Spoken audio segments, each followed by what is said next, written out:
આજે આપણે પાણીના અલગ અલગ સ્થળથી આપણે અલગ અલગ ધ્વનિ સાંભળીશું.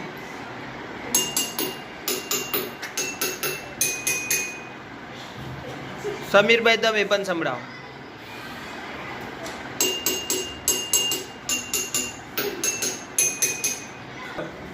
આમાં થોડું પાણી છે, આમાં થોડું વધારે, આમાં થોડું વધારે અને આમાં સૌથી વધારે પાણી છે.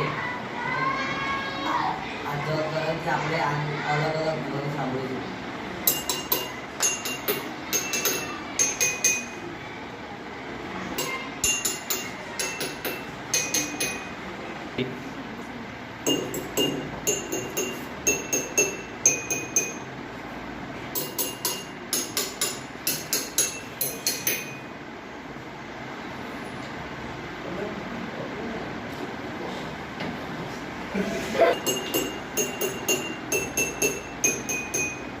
આ બધો અવાજ અલગ અલગ સંભળાય છે. સરખો સંભળાતો નથી.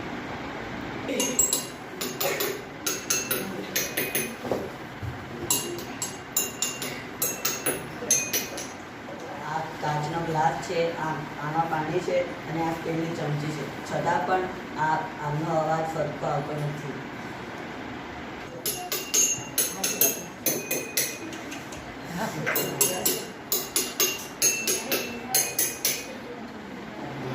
કરો.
એ પ્રયોગનું નામ શું હતું ખબર છે?